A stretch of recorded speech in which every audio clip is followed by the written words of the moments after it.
First off, this morning, the Business Secretary, Vince Cable, appears to have ruled out government proposals to allow universities in England to offer additional places to British students who are prepared to pay fees at the same rate as non-EU international students. Yes, critics of the plans claim it could allow rich students to buy a place at university.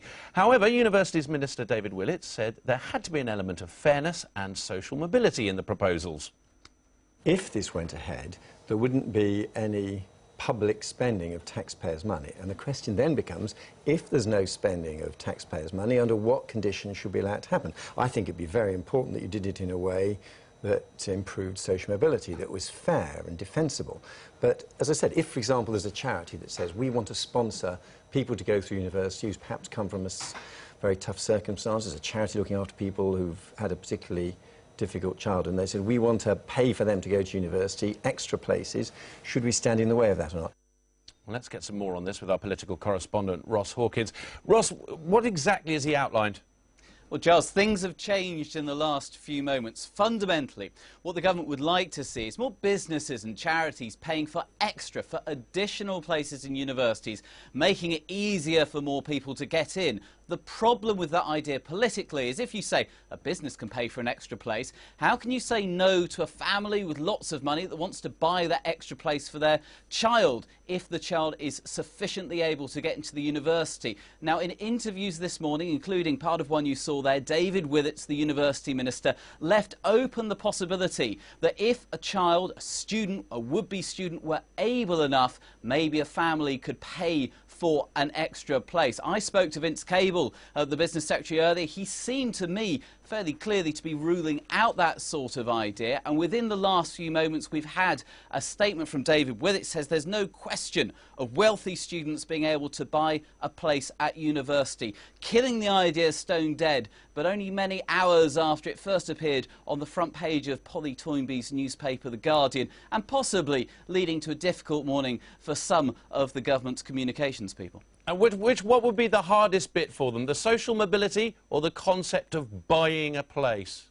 Well, the hardest bit politically is if this can be thrown in the government's face as saying you are raising fees for everybody, notwithstanding all the measures that you're putting in place, and at the same time allowing people to buy extra places if they're rich enough, an entry route for the most privileged. What it is now saying very, very clearly is that is not the case. It has been saying all morning that any policy would have to accord with its ideas of social mobility, that would be a key test. It's also said very clearly you wouldn't be able to get in if you were rich but dim, quite frankly. You would have to be able enough. And it's also said that all this would just be an idea in the forthcoming higher education white paper. It would be consulted upon. There was no final policy, but it has taken until just a few minutes ago for the government to be absolutely crystal clear on this one point that, to quote David Willetts again, there is no question of wealthy students being able to buy a place at university. If that's his view now, the government may possibly have wished it were more clearly expressed to The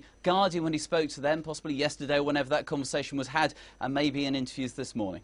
Ross, thanks very much indeed. Well, we have exactly the right people in the studio to talk to about this. We've got the Conservative MP Nadeem Zahawi, who sits on the Business and Innovation Skills Select Committee, and yes, you heard her mentioned a few times by Ross, Polly Toynbee of The Guardian. Have you caught your breath from what seems to be a very rapid U-turn this morning?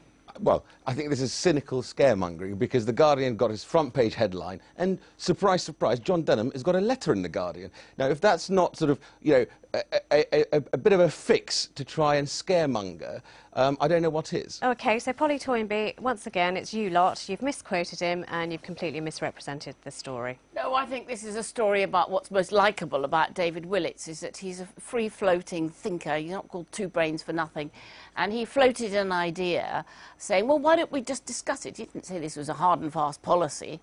And it's been absolutely blasted out of the water because, of course, the idea that rich but too dim people can buy places at Oxbridge or whatever for 20,000, 25,000 a year is outrageous. And the idea that he then said, oh, well, only if it helps social mobility, it makes you sort of gasp at the idea that this is helping social mobility. So, I mean, this has been the a very accusation of rapid political naivety has been floating around quite a lot this morning. We inherited a system where companies, KPMG, can sponsor students to go to university. So if charities or, you know, social enterprises want to sponsor students, is that such a bad thing? Is it a bad idea to discuss? Now, My problem is you get a front-page headline, which when you read it, you think, my God, you know, what's the government thinking? So, Nadeem, can I be very clear real? about this? Have they frightened you into rowing back, then? I mean, is the headline the thing that has made you now unable to discuss the thing that was actually in your mind, which is, let's have a discussion about rich families maybe stumping up some cash to help those who don't have so much money? There is no question of rich families stumping up some cash. That's the whole point. What I'm saying to you is, but we can discuss, for example, charities or social enterprises. So in are the you same way as saying KPMG can do it today, why would you limit it? If it is going to be good for access and good for social mobility, then why not discuss it?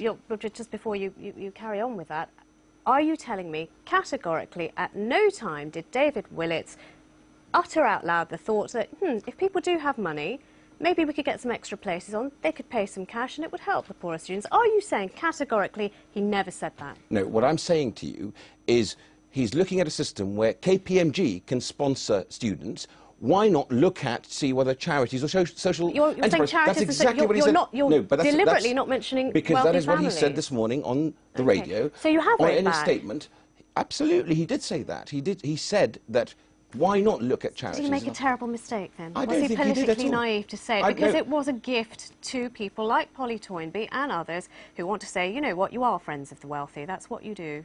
Can I tell you, in the court of public opinion, this will be seen as a cynical move because, you know, surprise, surprise, John Denham gets his letter in The Guardian when The Guardian splashes the front page. Clever. Well, you do seem to be saying that you've been frightened by the headline. OK, well, let's go to Polly Toynbee.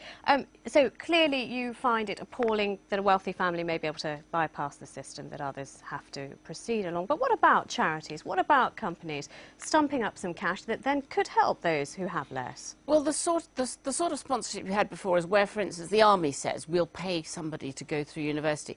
It doesn't mean they buy the place. The person has to win the place, and then the army says, if you promise to come back into the army for a bit, we'll pay your fee. Inferior academic credentials will get you in. I think any suggestion of that kind is quite difficult.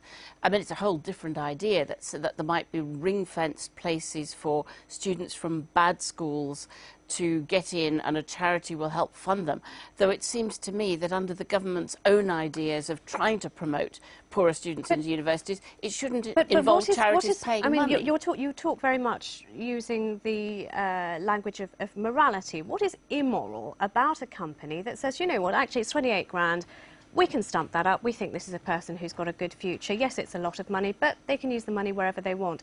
What is wrong with that? Well, I think one of the problems is, you could also say, what's wrong, if you're a student from outside the European Union, you can buy a place to Oxbridge if you want, and you only really need pretty minimal language and basic matriculation qualifications. You certainly don't need to be competing for a place alongside.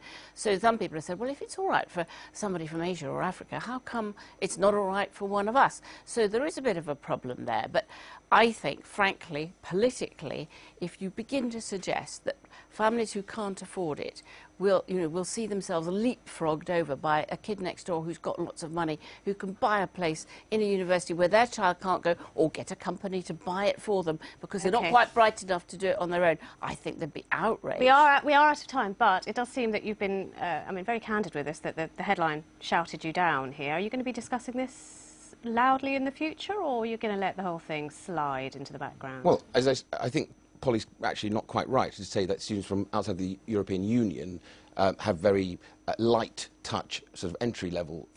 That's not actually true, because I know from the work we do on the Select Committee that they still have to get the grades to get into the universities. But that's separate. I think these sort of ideas, KPMG are already paying for students. These sort of ideas should be discussed, and it is irresponsible and wrong to essentially scaremonger, to mislead. Scaremongering only works if you get scared. To mislead the public. That's a fact, though, isn't it? Where what we're trying to do is improve access. We will leave it there. Thank you very much, Nadeem, for being with us. Now.